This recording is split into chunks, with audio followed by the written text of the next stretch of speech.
Oh hey, check out this cute potato rolling over and showing me his belly. Belly rubs you raccoon. Ow, ow, ow! Well, it turns out not all exposed bellies are an open invitation for rubs. I learned that the hard way. Some days you and your pup are like two peas in a pod, speaking the same language. But other days, the communication gap is wider than the Grand Canyon. You're like, oh, you want to play? And your dog's like, I was just stretching, Karen. But fear not, dear human, today we're all going to become dog interpreters. We're cracking the canine code and diving into the ways your dog tries to talk to you. It's like Rosetta Stone, but for barks and tail wags. If this video helps you learn a thing or two about your little fluffster, give it a thumbs up. It'll mean a ton to me. And if you think your dog's trying to tell you to hit that subscribe button, well, you'd better listen. They have their ways of making their point, trust me. I've rounded up all the known ways experts have cracked the code on how your four-legged family member is trying to chat with you. Now, unless you know what little Charlie or Lucy is actually saying, how do you know how to respond? According to the smarty pantses at the Cummings School of Veterinary Medicine at Tufts University, dogs have their own linguistic nuances. There are 5 types of doggy dialects, each with its own accent. First, there's fearful, the you're not really going to the vet look. Then there's aggressive, the back off my bone, buddy stance. And then there's anxious, like the is that thunder or just the truck shiver? And of course there's relaxed, like the life is good when you have a chew toy, sigh. And then there's excited, you know, the walk. Did you say walk? Walk! Dance. Most pupper messages are a mixtape of more than one of these feelings. So to understand what's really cooking in Bailey's brain, you gotta look at the whole recipe, including and especially the situation. Now in the grand symphony of canine communication, we have 2 key players, physical and vocal. Shocker, I know. Physical isn't just about that wagging tail, it's a full body experience. We're talking eyes, nose, mouth, jaw, tail, ears, legs, paws, stance, the whole package. And what's fascinating here is that our furry friends aren't always necessarily spelling out their master plan to take over the world. Nah, they're just telling us how they feel in a given situation. Keep an eye out for changes in physicality. A dog's fearful response can switch gears real fast into aggression. Why? Well, because as with many humans, fear often drives aggression. You ever try to karate chop a spider in your bathtub? Now, vocal communication, that includes whining, barking, and the occasional doggy ballad, they work hand in paw with body language. Ask yourself, what's Cooper's body language doing when he barks? Is it the feed me human whine, or is it the who's at the door alarm? And what's with that tantalizing doggy belly that turns into a furry bear trap? Why the mixed signals? Is it a trap? Is it a sign of love? Stick around to the end and we'll unravel this fuzzy mystery together. Alright, let's dive into the windows of the canine soul, those big, beautiful doggy eyes. What messages are our furry friends sending with those soulful gazes? Direct eye contact from Ollie here could mean aggression if you see lots of white showing, but it could also be submission if his body's lowered and his ears are back. Ollie's like, yeah, I'm the boss.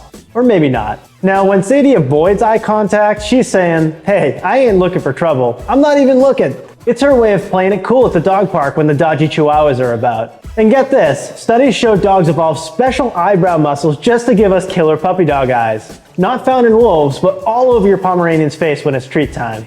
Gotta admire that shameless evolutionary manipulation. When Rex blinks slowly at you, he ain't flirting. It's his way of saying, I trust you, pal. Give him a wink back to say, right back at you, bud. And dilated pupils are Sammy's party lights. It signals excitement, anxiety, or being geared up to chase squirrels. Brace yourself when those pupils expand. Alright, time to tackle the ultimate doggy weapon, the doggy schnoz. That nose isn't just for digging up bones, it's also Little Penny's personal GPS, intel agency, and chemical analysis unit, all in one. When your pup is sniffing your behind, she isn't being weird. Penny's conducting an investigation. She wants to know where you've been, who you met, and if you pet other dogs. Nothing gets past that nose. Now, licking her lips and nose after dinner is just cleanup time for Lucy, but any other occasion means she's feeling anxious or cautious about the situation. If the neighbor's cat's involved, that's your cue to take her back home. And when Ollie wrinkles his nose, he isn't judging your life choices. It means he's hot on the trail of something. Could be a hidden bone or a squirrel's secret stash. That wrinkled snout means he's locked into canine concentration mode. Now onto the mouth and jaw, the conversation hub for our pups. When Sadie bears those pearly whites, pay attention. Tail wagging plus a toothy grin says, let's play. But teeth plus a growl? She's saying, back off, bro. Reading the signs prevents a park trip from going wrong. Growling is like sophisticated cursive writing for dogs. It conveys so much meaning. Max's growl at another dog shows his grumpy side. But Lucy's anxious growl around strangers pleads, can we go home now? If Daisy's snapping those chops, take it seriously. That sharp click is her way of yelling, "I need some space, people!" She's drawing a boundary. Now, when Ollie yawns and avoids eye contact, he may be quietly saying, "I'm not loving this vet visit." But Sadie's relaxed afternoon yawn just means she's in her happy place. And lip licking usually signals nervousness or anticipation, like waiting to meet a new dog. It's the subtle tell that Rex is a bit uneasy about something. Finally, that wagging tongue is the tail's happy dance equivalent. Sammy's living his best life on that hike with you, his way of begging for more fun adventures together. Now, let's unravel the mystery of the doggy tail. When Rex's tail sticks straight up, he's strutting his stuff. He's feeling confident, maybe even a bit dominant in that moment. Meanwhile, a low tail on George signals he's nervous or anxious about something. Maybe you brought him somewhere unfamiliar. If Baxter tucks his tail between his legs, he's screaming, "I'm so not okay." He feels threatened and insecure. Time to get this scaredy cat away from the fireworks. But Lulu's sweeping wag says, "I'm just happy to be here," when she's relaxing on your lap. In her excited wiggle, it means walk, walk, walk, walk! When Max's tail curves above his back, he's saying, "I'm in charge around here," marking his territory when new dogs are around. Now, a tail whip from Chloe could be her super pumped to play at the park, but it might also show aggression if it seems more intense. Gotta read the context. Lucy's adorable tail thump while she waits for you is her drumroll greeting. So cute. And Benny's stiff tail means he's feeling insecure. Maybe some rowdy kids are nearby, and he needs some reassurance that you have his back. So next time, read your dog's tail wag language carefully. It reveals so much about what's going on in their fuzzy little heads. Okay, those ears aren't just floppy for looks. They're the antenna picking up signals from Planet Doggo. When Sammy's ears perk up, he's catching the latest gossip on Doggy FM. The neighbor's cat did what? He's always tuning in. Meanwhile, flat ears against her head means Bella is not having it. Whether it's your music or the vacuum, she wants that noise gone. And one ear cocked to the side is Oliver's way of saying, "I have no idea what you just said, human." He's trying hard to puzzle out your words. And when Rocky pins his ears back, he's showing his alpha side, like telling the trespassing squirrel, "This yard ain't big enough for the both of us." Ear twitching means that Lily's senses are on high alert. She's anxious but ready to spring into action. Utmost concentration for her. Wiggling ears are Max's happy dance when you get home. He's saying, "You're here, and hopefully you're bearing some treats." And when Daisy turns her ears, she's locked in on a sound with laser focus. "Wait, did you say walk? I'm listening." So keep your eyes on their ears when communicating with your pup. They're always tuning into what they have to say.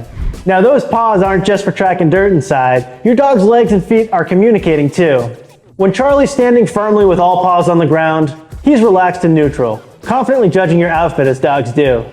But one raised paw from Bella means, "I'm in charge here," Her Majesty marking her territory. Max sitting with tucked legs is him feeling a bit shy and insecure, like around the scary vacuum cleaner monster. While fully outstretched legs on Oliver means he's chilling like a villain. And pat, pat, pat, that's Daisy's happy dance. She's excited and ready to play with her favorite human. When Rocky places a paternal paw on you, it can say, "I love you," or "I own you," depending on his mood. You got to interpret. Meanwhile, Leo's kicking leaves is just his way to mark his domain, and to practice his ninja moves, of course. Nothing to see here. And Sammy's little bow is him asking, "Truce, friend?"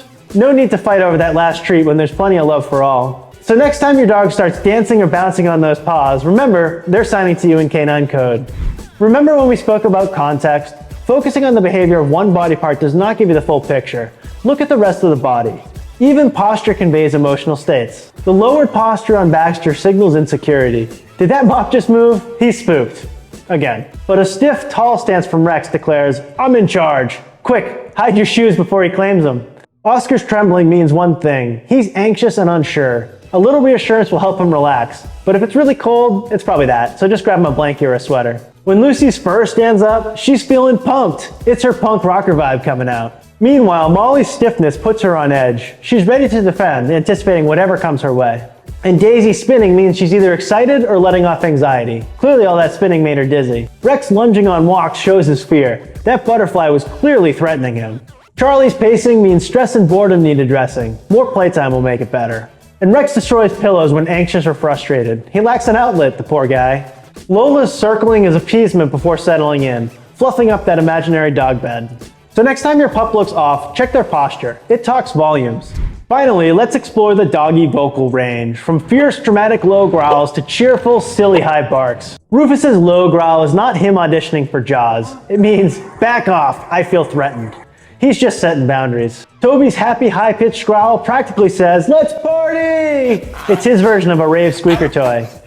When Daisy vocalizes repeatedly, she's urgently saying she's very excited or very freaked out. Probably the former if treats are involved. Bingo's high bark doesn't mean he saw a ghost, it signals excitement or worry. The mailman's shoes are worthy of alarm. Butch's low bark shows dominance and grumpiness. He's channeling Cartman from South Park. Respect his authority. Bella whines to convey anxiety, pain, or just to say, "Belly rubs, please." It's her special request line. If it's persistent whines, be sure to take her to the vet. Charlie's howling communicates over distances and expresses emotions, though howling at the moon remains scientifically unproven. Max's sighs or groans show contentment or discomfort, unless he's reacting to another sad dog movie ending. And Daisy purring? Yep, dogs purr too. It means she's as happy as can be. The cat's out of the bag on that one. So next time you hear your pup singing, listen closely. Their voice says so much if you can speak doggo. Now, let's see what's up with the uninviting belly we spoke about in the beginning. When your pup is rolling over, exposing the belly, take a good look at the situation and his temperament. This is a very submissive move. And it can mean two things. First, as we all suspect, it means he trusts you and he's looking for a generous tummy rub. But in other cases, it means he could be scared. And by being submissive, he's trying to de-escalate the situation. So if you approach, this fear could escalate into a reaction. The most important thing I want to leave you with is something else. But before that, if this video helped you learn your doggo's lingo a little bit better, give it a thumbs up. So here's the thing. Context is almost more important than what your dog is doing. If you're playing tug of war and she growls, it's probably playful. If you're walking in a new neighborhood and she growls, she may sense something dangerous. Always, always, always look at the whole picture. Context matters. Until next time, keep those tails wagging.